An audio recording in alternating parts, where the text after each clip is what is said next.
안녕하세요. 3년 전 초고속으로 이혼을 하고 현재는 재혼까지 성공한 30대 여성이에요. 얼마나 빠르게 이혼했는지 궁금하신가요? 결혼 1년도 안 돼서 이혼했어요. 사랑해서 결혼했으면 3년은 버틸 법한데 그게 안 될 정도로 힘든 생활이었거든요. 이혼을 하고 나니 결혼에 대한 제 생각이 많이 바뀌게 되더라고요. 모든 이혼에는 이유가 있고 그 사람만이 가지는 고통이 있다는 것도 알게 됐죠. 지금 생각해보면 다 지난 일이지만 잊혀지지는 않아요. 그때 스트레스와 아픔은 조금 희석됐고 돌이켜보면 잘 빠져나왔다는 안도감이 더 크죠. 저와 남편은 소개팅으로 만났어요. 소개팅에서 우리가 같은 고향 사람이라는 것을 알았을 때는 정말 놀랍고 설렜어요. 본가도 서로 멀지 않다는 것을 알았을 때는 그냥 운명이라고 생각했어요. 얼마나 좁은 시야인지 나중에서야 깨닫게 됐지만 이때는 전혀 몰랐어요. 그렇게 결혼 이야기가 나왔을 때 같이 고향에 내려가서 살자는 이야기를 꺼냈어요. 아무래도 고향이 자가를 마련하기 편했고 우리가 전문직이라 직장을 바꾸는데 유리하다는 것도 선택에 한몫을 했죠. 그런데 본가와 가까워지니 점점 시모와 시부의 간섭이 들어오더라고요. 어느 정도는 예상했던 바였어요.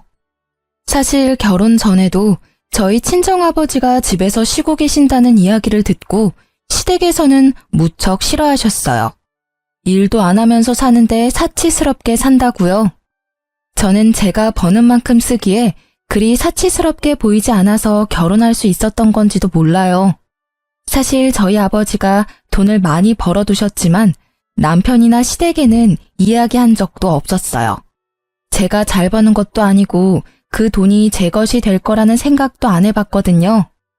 시부와 시모는 남편의 큰 삼촌 명의의 상가 1층에서 음식점을 하고 계셨기에 일을 하지 않는 아버지에 대해 언제나 쓴소리를 하며 가끔씩 무시하는 발언을 하시곤 했어요. 그 발언도 제가 집 살 때 돈을 반이나 부담한 걸 아시고는 쏙 들어가 버렸죠. 결혼과 동시에 들어갈 집은 구식 아파트였지만 고쳐서 쓰기에 좋은 조건인 집이었어요.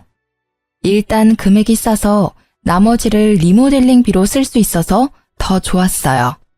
그런데 이 구옥이 문제를 일으키게 될 원인이 될 줄이야. 그때는 정말 상상도 못했어요. 리모델링 업체를 알아보고 있는 도중에 시모에게 전화가 와서는 남편과 함께 시댁에 들리라고 하더라고요. 그리고 4명이 한데 모이자 시부가 말을 꺼냈어요. 니들 집 리모델링 하려는 거면 괜한 돈 쓰지 말고 이 아버지한테 맡기거라. 집에 그렇게 돈 쓸 필요가 뭐 있어? 웬만한 거는 나랑 네 어머니가 다 할 수 있어. 남한테 큰 돈 주지 말고 그 금액 반에 내가 해주마. 아버님께서요? 이 여름에 힘드실 텐데 그냥 전문가에게 맡기는 게 낫지 않을까요? 가게 일도 있는데 저희 집 때문에 일하시게 만드는 것도 죄송스럽고. 저는 최대한 간곡하게 돌려서 거절의 의사를 내비쳤어요. 전등 하나 고쳐 끼우는 정도가 아니잖아요. 집 장판, 도배, 몰딩, 싱크대, 화장실까지 싹 바꿔야 하는데 평생 가게 일만 하셨던 분이 잘할 수 있을 거라는 믿음이 거의 없었거든요. 그러나 제 이런 마음도 모르고 남편은 얼씨구나 좋다 하더라고요. 아버지가 해주시면 저희야 좋죠. 돈도 적게 들면 저희한테도 이득이고요. 자기야, 아버님 일하시다가 다치기라도 하시면 큰일이잖아. 이 부분은 좀 더 생각해보고 나서. 그럴 필요 뭐가 있어? 어차피 예산도 빠듯하잖아. 결국 그 자리에서 남편이 선뜻 대답하는 바람에 저는 아무런 반론도 하지 못하고 돌아와야 했어요. 근데 전문가도 아니신데 리모델링 이상하게 되면 어쩌지? 믿져야 본전이지. 어차피 엄청 허름한 집인데 잘 고쳐주면 좋고 좀 이상해도 쓰는 데는 큰 지장 없을 거 아냐. 돈 굳으면 좋은 거지. 원래 2천 예상했었지? 1,000 정도면 돈도 많이 남고 좋지 뭐.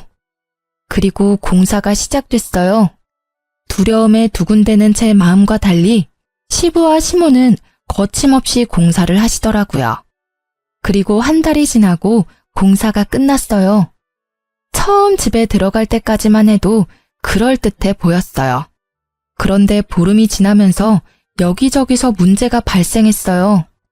안방 도배가 흘러내리고 거실 장판이 쭈그레지는 건 정말 사소한 거였어요.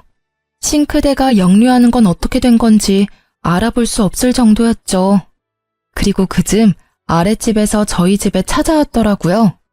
화장실 쪽에 누수가 있는 것 같으니 확인해 봐야 할 것 같다고요. 결국 전문가를 불렀고 공사 어디서 했냐고 이렇게 허술하게 공사하는 사람이 어딨냐며 난리가 났어요. 차라리 그냥 리모델링을 하지 않는 게 나았을 걸 하고 후회가 되더라고요. 결국 이래저래 재공사에 들어가기로 했어요. 하지만 공사 날짜도 당장 잡히지 않아서 그 집에서 며칠을 더 보내야 했죠. 화장실도 제대로 못 쓰고 스트레스 받고 있는 저를 더욱 짜증나게 만드는 건 이 일의 원흉인 시모의 행동이었어요. 시모는 하루가 멀다 하고 제게 전화하기에 바빴어요. 예, 너 이렇게 입 싹 닦는 거니? 공사해줬으면 공사비를 줘야 할 거 아니야. 어머님, 죄송한데 저희 지금 재공사해야 해서 예산이 빠듯해요.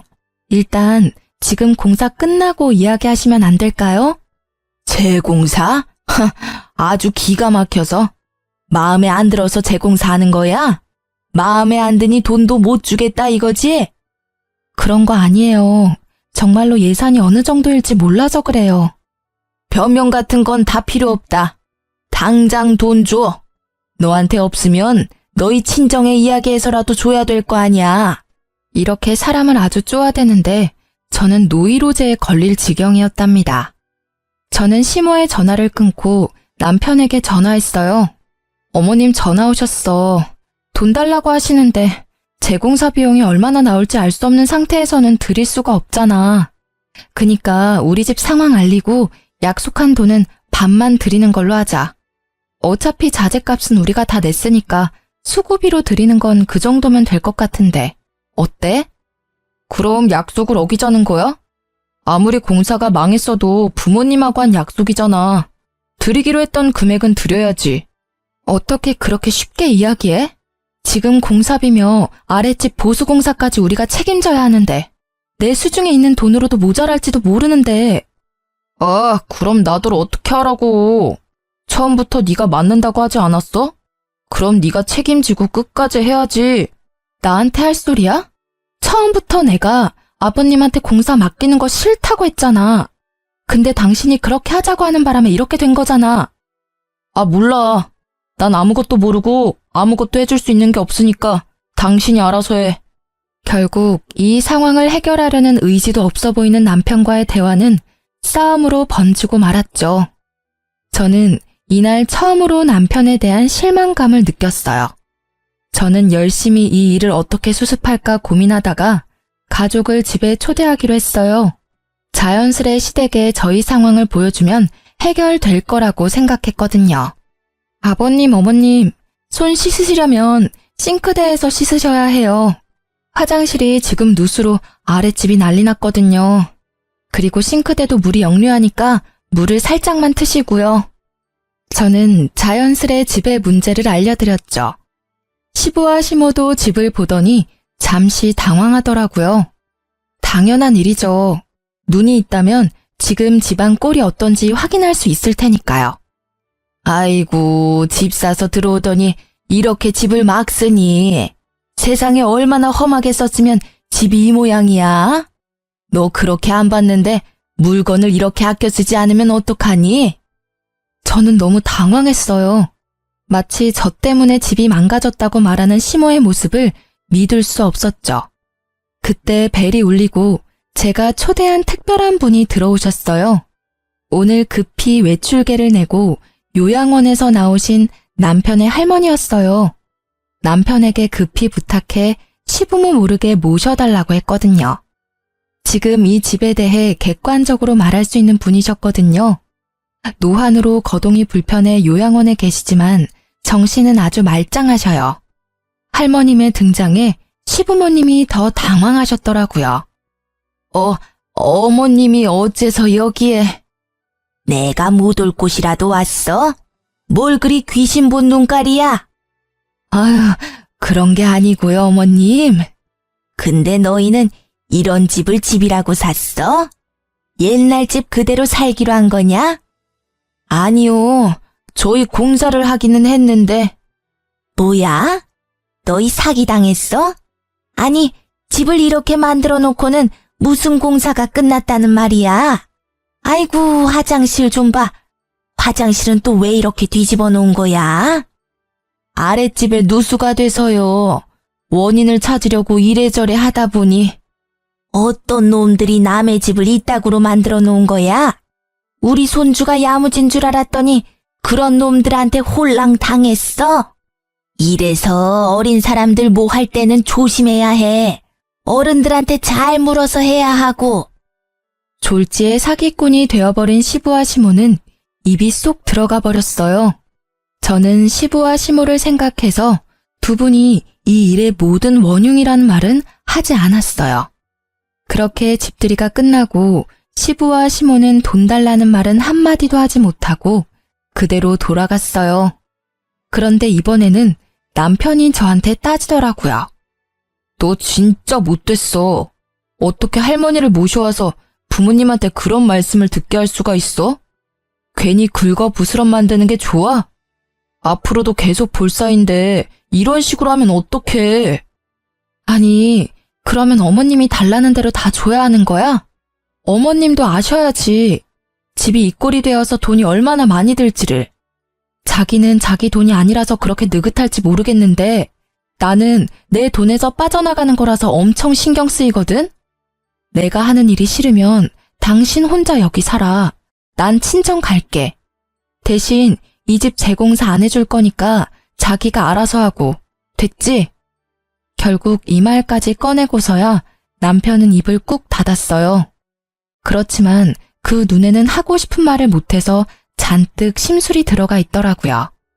저도 재공사 비용 때문에 신경 쓰였던 터라 애써 그 모습을 무시했어요. 그리고 공사는 무사히 끝났어요. 다만 애초에 리모델링 비용이 2천만 원이었는데 재공사를 하게 돼서 5천만 원으로 늘어났다는 게 슬픈 일이었죠. 게다가 아랫집 누수 피해 보상으로 들어가는 돈도 만만치 않아 남편에게 반 정도는 내달라고 했어요. 아랫집 누수된 거 피해 보상 비용 반만 부담해줘. 나 혼자 감당하기엔 너무 큰 돈이라서 자기도 내야 할 것 같은데? 난 돈 없어. 미리 이야기하지 그랬어?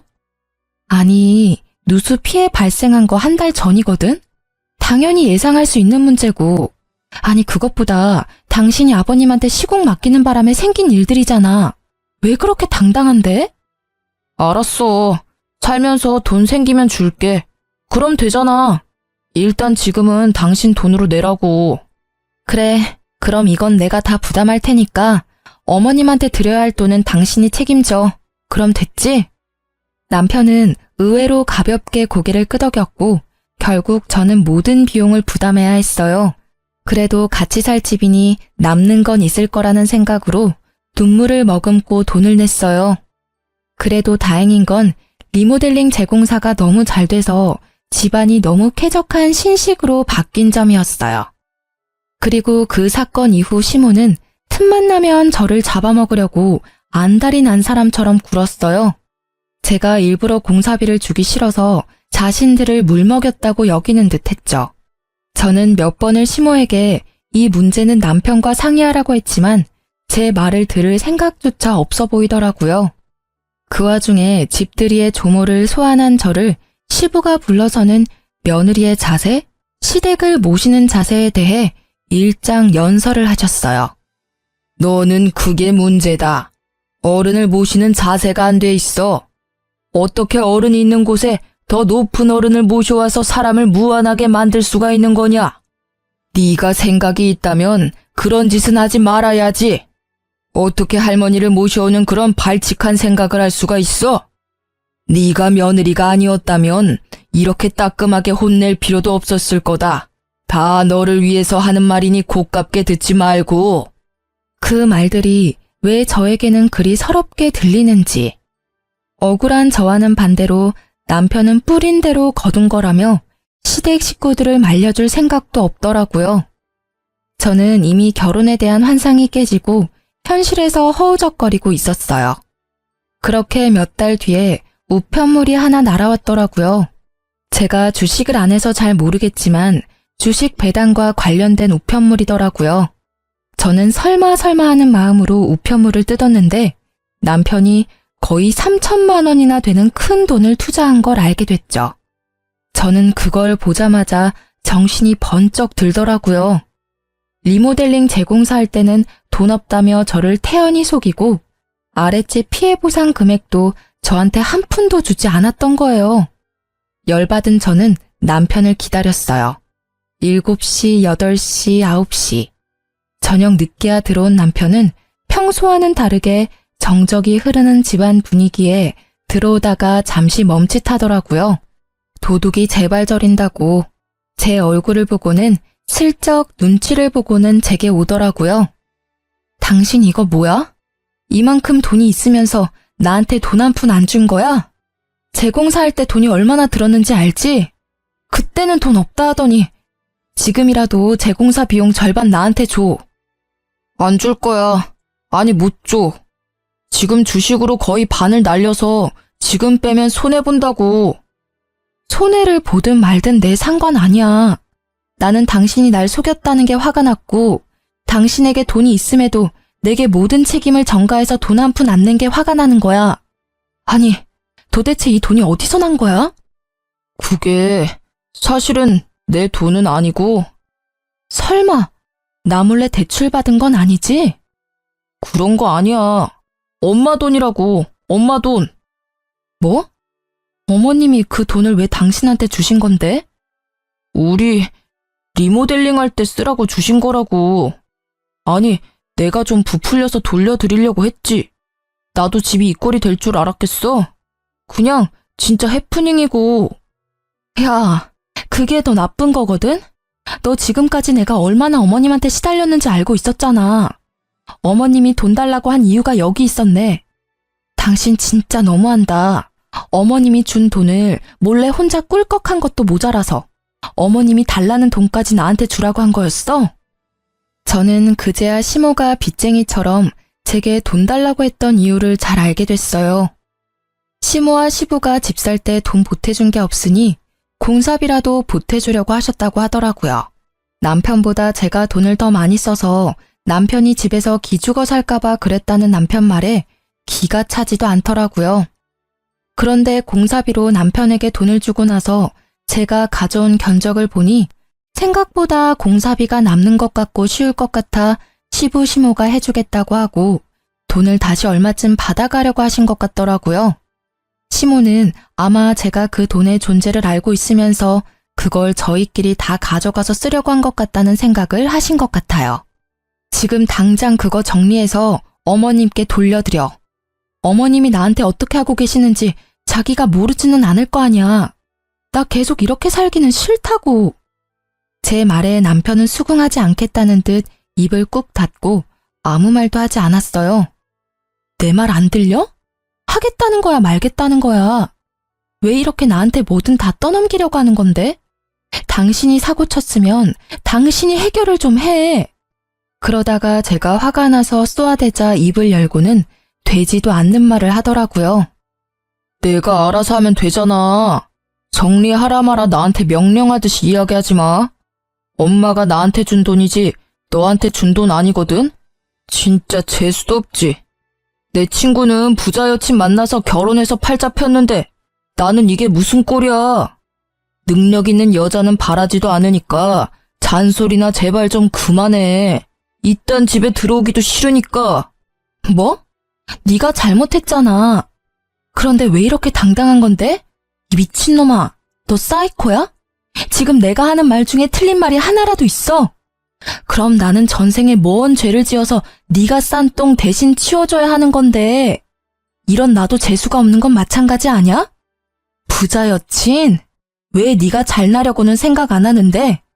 나는 최소한 나한테 없는 걸 너한테 바라지는 않잖아, 나쁜 놈아. 제 말에 남편은 또다시 입을 닫더라고요. 저는 그게 더 열받았어요. 자기 말이 틀리다는 걸 인정하지 않는 남편 때문에요. 게다가 부자 여친 운운하는 것 자체가 정말 어이없고 불쾌한 일이잖아요? 아니, 그럴 거면 결혼을 왜 저랑 한 거냐고요. 지가 하자고 해놓고 이제 와서 저런 말을 하는 걸 보니 진짜 짜증이 확 나더라고요. 그리고 며칠이 지나지 않아 저는 또 제 한계를 시험하는 일에 부딪히게 됐어요. 시모가 시댁으로 저를 불렀거든요. 솔직히 이때는 저도 마침 잘 됐다 싶었어요.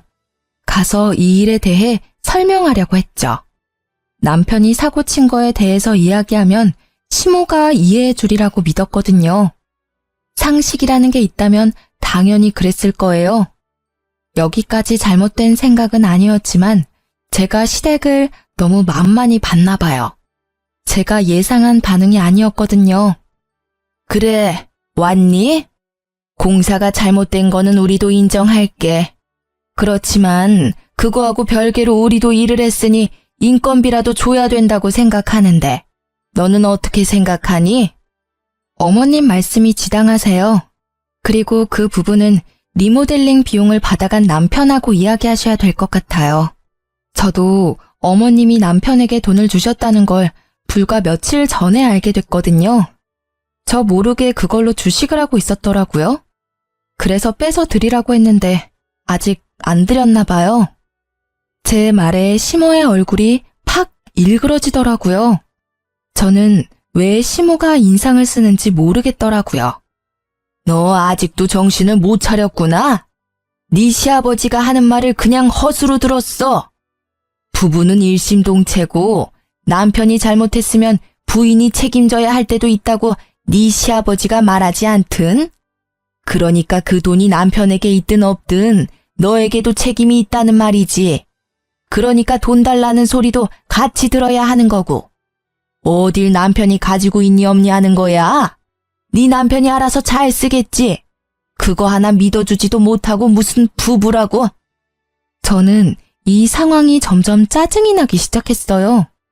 사람을 빚쟁이처럼 만든 시모의 모습도 일을 저질러 놓기만 하고 수습도 안 하는 시부와 남편. 이 모든 시댁 식구들이 다 싫어졌어요. 팔은 안으로 굽는다는 말이 그냥 나온 말이 아니라는 걸 알게 해주는 시모의 반응에 저는 그 자리에서 바로 남편에게 전화해서 말했어요. 당신 어머님한테 빌린 돈 빨리 다시 돌려드려. 지금 어머님 댁인데 어머님이 나더러 내라고 하시네. 내가 아랫집 누수 피해 보상이며 재공사 비용 다 낸 거 당신도 잘 알 테니까 이 부분은 어머님하고 당신이 알아서 잘 해결해줬으면 좋겠어. 그게 싫으면 내가 어머님한테 돈 드릴 테니까 당신이 아랫집 누수 피해 보상 금액 변상하던지. 마지막 최후 통첩 같은 제 말에 남편의 대답은 둘 다 싫다였어요. 그리고 저는 남편의 그 모습에 이혼에 대해 심각하게 고려하기 시작했죠. 제가 짜증나고 안 나고를 떠나서 일을 해결할 의지가 없는 남편의 모습에 실망했거든요.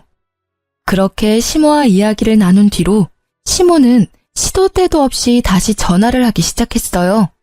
무시할 수도 없어 받고는 바쁘다며 끊기를 여러 번.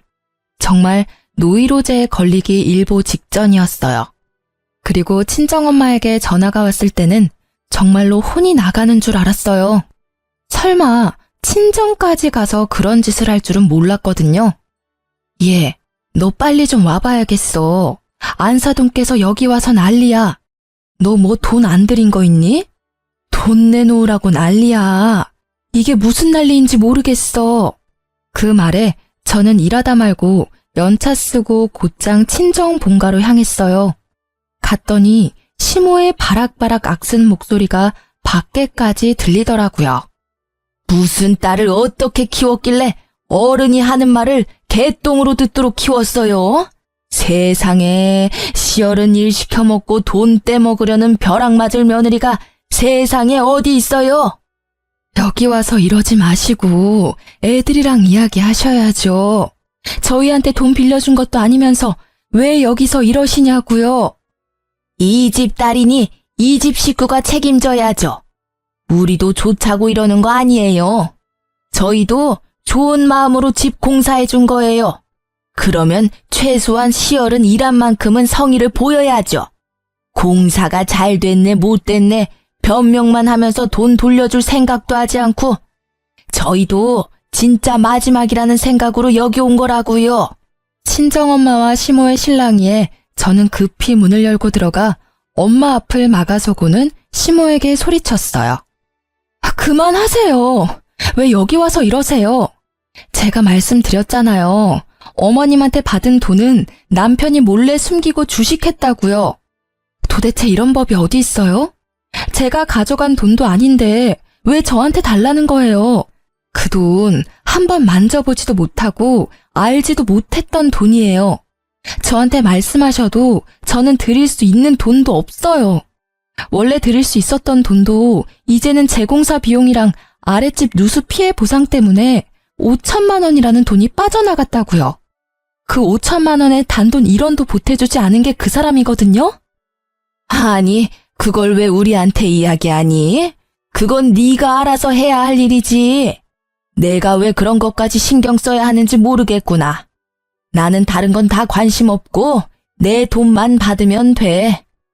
알겠어요. 그렇게 말씀하신다면 저도 이제 됐어요. 저랑 그 사람이랑 이혼할 테니까 저한테 관심 끄세요. 부부가 일심동체라 제가 책임져야 한다고 하셨죠? 그럼 부부가 아니면 저한테 말씀 못 하시겠네요. 사고를 쳐놓고 남한테 책임을 떠넘기는 사람하고 어떻게 같이 살아요? 그리고 어머님은 아들을 그런 식으로 키워놓고 왜 남의 엄마한테 딸 자식 어쩌고 운운하시는 거예요? 이혼? 내가 그러면 겁이라도 낼 줄 알았니? 이쪽에서 더 환영이다. 이혼하면 위자료는 한 푼도 못 받을 줄 알아. 왜 위자료를 못 받아요? 그 집 살 때 돈도 반씩 냈고 리모델링 비용도 제가 다 냈어요. 집값 오르면 다 제 덕이고 그것도 다 비용으로 재산 분할 가능하거든요? 터진 입이라고 말은 얼마나 잘하는지. 그래, 백수인 네 아버지가 잘도 그 돈 받고 좋아하시겠다, 어? 너희가 이혼하건 말건 나는 공사비 너한테 받을 거니까 그렇게 알아. 네 아버지 쓸데없이 몰고 있는 외제차 팔면 돈 좀 나오지 않겠니? 그거라도 팔아달라고 하던지. 아버지의 이야기에 저는 시모의 말을 정정해줬어요. 제가 결혼할 때는 말씀 못 드렸는데 아버지 백수 아니세요. 건물 하나 가지고 계셔서 임대료로 생활하시니까 백수처럼 보이신 것뿐이죠. 그래? 그렇게 돈이 많은데 딸 자식 결혼할 때 한 푼도 안 준 거야? 돈 많다니 다행이네. 어서 내 돈이나 내놔요. 지금 몇 달째 쫓아다니면서 이야기하는 줄이나 알아요? 저희 아버지는 조용히 모든 걸 다 보고 계셨어요. 그러더니 저에게 조용하게 말하시더라고요. 너 진짜 이혼할 거야? 번복 안 할 거지? 그 말에 저는 고개를 끄덕였죠. 네, 이 꼴을 보고도 이혼 안 한다 하면 제가 미친년이죠. 제 생각은 확고해요. 제 말을 듣고 있던 아버지가 주머니에 있던 폰을 꺼내 들고 어디에 전화를 걸더라고요. 정 사장, 나야. 정 사장하고 계약한 그 상가 거기서 좀 나와줘야 할 것 같은데? 궁금한 거 있으면 거기서 일하는 사람들한테 물어봐. 잘 아실 거야. 그래, 끊어. 그분과 통화를 끊고 나니 옆에 있던 시부의 전화가 시끄럽게 울리더라고요. 예, 형님. 어쩐 일로? 예? 갑자기 가게를 빼라고요? 그게 무슨... 제가 무슨 일을 저질렀다고요? 그리고 통화가 계속될 동안 시부의 시선이 제 아버지에게 향했어요. 얼굴 가득 사색이 되어 저는 입안이 마르는지 연신 침을 꼴깍꼴깍 삼키면서요. 저는 그제 아버지가 뭘 한 건지 알았어요. 사실 시부모가 일하는 그 가게는 시부의 큰 형님의 명의로 계약이 된 저희 아버지의 건물이었거든요.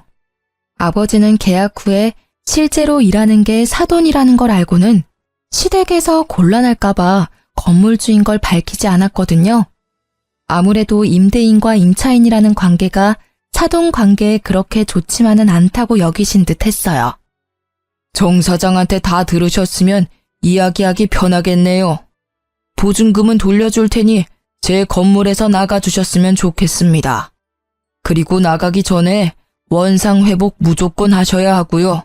안 되면 비용 청구해서 보증금에서 차감할 테니 그렇게 알고 계시고요. 아니, 이런 법이 어딨어요. 사람을 이렇게 한순간에 내치는 게 어딨냐고요. 건물 주인이면 다예요. 시모는 친정아버지의 말에 또 악을 쓰더라고요. 제가 건물 주인인 건 변함없고요. 계약 기간이 아주 다행스럽게도 이번 달까지였네요. 저는 계약 연장을 하고 싶지 않으니 두 분이 나가는 건 당연한 거겠지요? 저기 진짜 조금 더 말미를 주시면 저희가 지금 당장 나갈 수 있는 상황도 아니고 이래저래 정리해야 할 일도 있고 무엇보다 다음 가게가 결정될 때까지만이라도 시간을 주시면. 정 사장한테 물어보면 아시겠지만 원래 두 분이 그 자리에 들어오기 전에 먼저 연락 온 곳이 있었어요. 그쪽은 최근에 잘 나가는 프랜차이즈점이었고 사실대로 말하면 두 분이 거기 들어올 만한 분들은 아니었죠. 그래도 일부러 사돈이 되실 분들이라 계약한 거예요. 그런데 이혼한다잖아요. 그러니까 더 이상 불편한 관계 이어가지 말고 나가시라는 거예요. 그게 당신들한테도 편하지 않나요? 시모는 그 와중에 남편에게 전화를 하더라고요. 남편이 집에 도착하기 전까지 시부와 시모는 사정하며 가게 계약에 대해 이야기했지만 친정아버지는 아예 들은 척도 하지 않더라고요. 남편은 집에 도착해서는 사색이 돼서 친정아버지와 저를 번갈아 보더라고요. 여보, 내가 잘못했어. 그러니까 좀 봐줘. 부모님이잖아. 이번 한 번이야. 아무리 그래도 한 번 오해로 이렇게까지 하는 건 좀 너무하잖아. 부모님도. 미안한데 이야기는 나가서 하게. 여기는 더 이상 자네 처갓집이 아니야. 딸아이는 자네와 이혼하겠다고 약속했어. 딸이 한 입으로 두말할 사람이 아니라는 건 내가 잘 아니까 자네는 자기 복을 제 발로 찬 거야. 잘 지냈다면 내가 이래저래 도움을 줬을 텐데 이렇게 됐으니 최대한 빨리 이혼해주면 좋겠네. 아버지의 축객령에 남편의 표정은 절망으로 바뀌었죠. 저는 그 길로 신혼집을 나와 친정집으로 돌아왔어요. 남편은 몇 번이고 절 찾아와 미안하다며 용서를 빌었어요. 그런데 웃긴 건 진짜 미안한 게 아니었더라고요. 자기야, 이제 그만 용서해줘. 우리 사이가 이 정도로 깨질 사이는 아니잖아. 이렇게 고향까지 와서 즐겁게 신혼 즐길 시간만 남았는데 이런 작은 오해로 우리 사이가 깨지는 건 원치 않아. 솔직히 장인어른께서 건물 가지고 있다고 미리 말해줬으면 이런 일도 없었을 거잖아. 이딴 말이나 짓거리는 걸 듣고 있으니 토가 나올 것 같더라고요. 내가 사랑했던 사람이 맞나 싶을 정도로요. 아빠 재산은 아빠 거야. 나는 나고. 나는 내 힘으로 벌어서 능력만큼 소비하는 게 맞다고 생각하거든? 너야말로 진짜 토 나오게 역겹다, 진짜. 내가 그렇게 어머니 돈 갚으라고 할 때는 안 갚겠다고 난리를 치더니만 우리 아버지 상가 건물 갖고 있다는 걸 알자마자 시모 돈 갚아주겠다는 네 생각이 말이야. 역겹다니. 말이 너무 심하지 않아? 솔직히 내가 바람을 피기를 했어. 자기 몰래 대출을 받기를 했어. 그런 거에 비하면 이건 그냥 장난 수준이지. 아, 어머님한테 공사비 명목으로 돈 받아놓고 모른 척 혼자 주식하려고 한 거? 아님 그 돈 때문에 내가 영문도 모른 채 어머니에게 시달리고 있던 걸 알면서도 도와주지 않은 거? 그것도 아니면 내가 그 돈의 존재를 알고 나서 너한테 갚으라고 이야기했는데도 못 갚겠다고 난리친 거? 도대체 이 셋 중에 어떤 게 장난 수준이야? 대답 못하겠지? 장난이라고 할 만한 일이 하나도 없어. 전부 다 문제가 있는 일 아니야? 제 말에 남편이 입을 꾹 닫더라고요. 그렇지만 이내에 변명이라도 하려는 듯 이야기하더라고요. 그건 다 생활 자금을 좀 불리려고 한 일에 불과하잖아. 나도 생각이 있어서 한 일인데 이렇게 전부 의심하면 나도 기분이 나쁘잖아. 그리고 가정이야 어쨌든 결과만 좋으면 되는 일이고. 결과가 좋아? 반이나 날려먹은 주식이 좋은 결과야? 잘 들어봐. 내가 이혼을 결정한 이유가 네가 숨긴 시모 돈 때문만은 아니거든?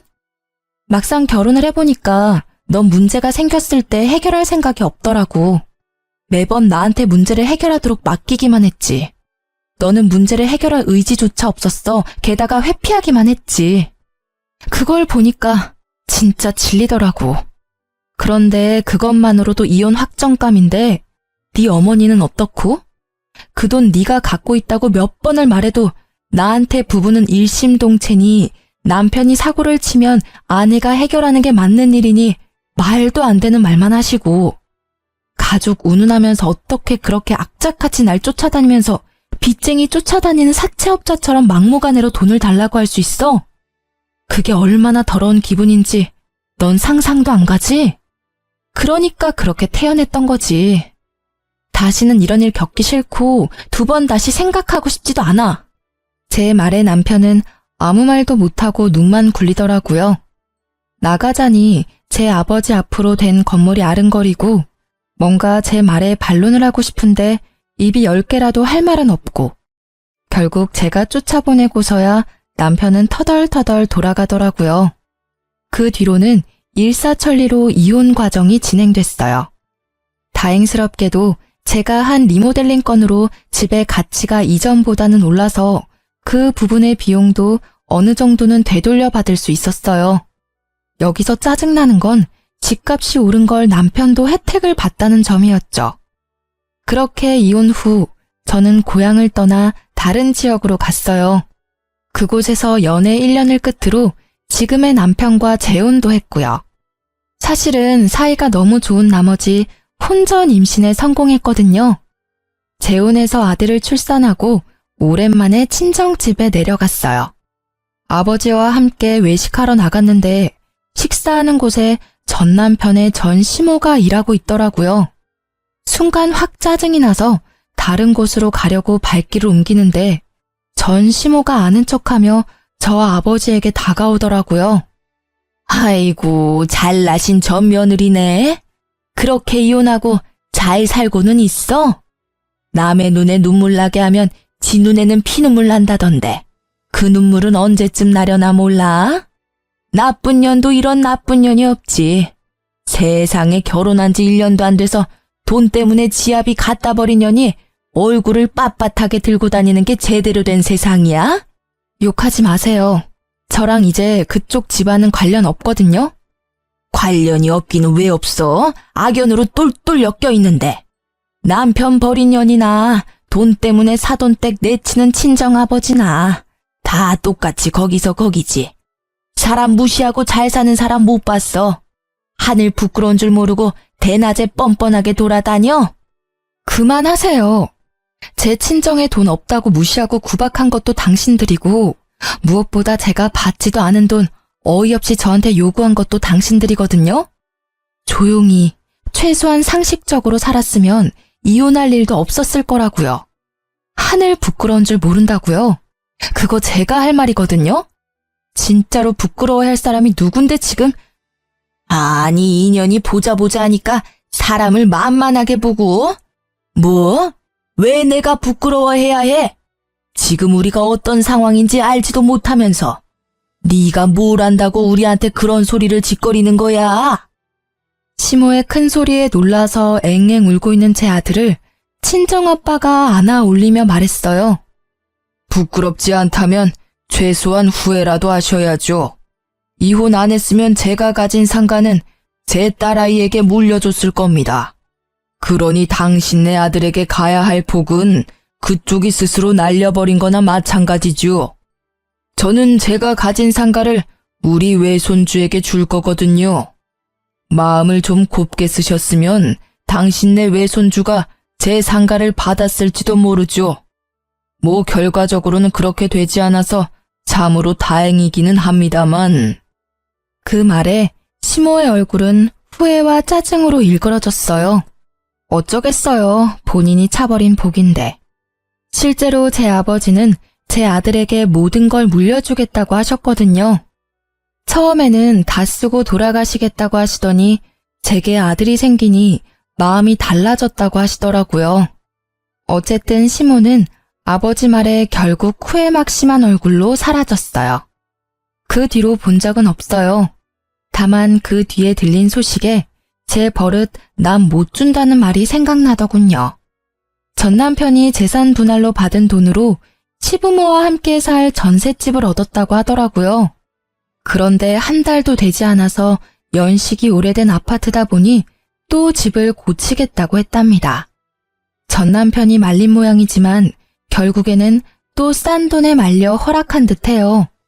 그리고 시부가 집을 고친다고 이래저래 아무거나 만지다가 천장에 스프링클러를 잘못 건드려서 집 전체가 홀딱 젖어버렸다고 해요. 이삿짐을 그제야 다 풀었고 도배 장판도 주인 집에서 다 해줬다는데 결국 문제가 생겨버린 거죠. 이후에 고치는 데 드는 비용을 모두 변상하고 나서야 쫓겨났다고 하더라고요. 저희 신혼집 공사하면서 피를 봤는데도 결국 그걸 무시하고 다시 시부에게 일을 시켰다가 또 피를 보게 된 거죠. 이런 걸 보면 사람 참 변하지 않는다는 걸 느껴요. 분명히 그 고생을 했는데도 맡기고 싶은 생각이 왜 들었을까요? 그 사람들 생각은 이해할 수 없지만 이젠 저와는 상관없는 사람들이니 그러려니 해요. 다만 남편과는 비슷한 직종에 있다 보니 여기저기서 들리는 소식이 있거든요. 저와 이혼하고 몇 년이 지나도록 재혼은 못하고 있다고 하더라고요. 그럴만도 하죠. 그런 시댁에 누가 시집가고 싶겠어요? 솔직히 소문내고 싶어서 소문낸 건 아니지만 둘이 비슷한 일을 하니 소문이 다 나버린 건 어쩔 수 없는 일이더라고요. 저는 아들 하나 낳고 잘 살고 있어요. 지금은 일 그만두고 아버지가 가진 상가의 관리인으로 일하고 있어요. 아버지가 상가 책임져 보지도 못하고 물려받아 홀라당 날리지 말고 아버지가 살아있는 동안 조금이라도 배워서 잘 운영해보라고 하셨거든요. 그 마음 씀씀이가 참 감사하더라고요. 그리고 그런 저를 응원해주는 현재의 남편의 자상함과 책임감이 저한테는 무척 힘이 되어줘요.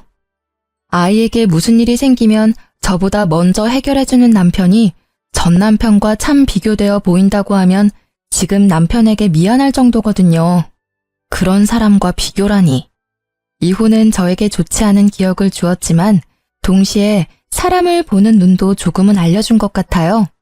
그리고 도저히 내 선에서 해결하지 못할 일에서는 발을 빼는 게 현명하다는 생각도 들고요. 만약 제가 사랑이니 뭐니 시간이 지나면 변할 거라는 생각을 했다면 지금의 이 행복한 제가 없었을지도 모르죠. 아이가 있었더라도 헤어짐의 변화는 없었을 거예요. 물론 이해관계가 좀 더 복잡해졌겠지만 책임을 떠넘기기만 하는 시댁과 남편에게 아이를 맡기지는 못했을 거예요. 이렇게 저의 짧은 결혼 기간이 끝났어요. 신혼집 공사부터 시작된 일들이 마침내 제 결혼의 마침표를 찍게 될 줄은 그때는 정말 몰랐지만 헤어지고 나서는 다행이라는 생각이 들었어요. 그대로 있었다면 제가 힘들기만 했을 거예요. 제 사연을 읽고 그럴만했다고 생각하시는 분들도 있고 조금만 더 참아보는 게 어땠을까 하고 생각하는 분들도 계실 거예요. 그렇지만 참으면 참을수록 제 안에서 깎여나가는 것이 분명히 있다고 생각해요. 자존감, 존중, 배려. 결혼은 서로 희생하기만 해야 하는 건 아니라고 생각해요. 적당히 자신도 챙길 줄 알아야 오래 가는 것 같더라고요. 저처럼 짧은 결혼 기간에도 이혼을 고려하시는 분들에게 제가 겪은 일들이 도움이 되었으면 좋겠네요. 들어주셔서 감사합니다.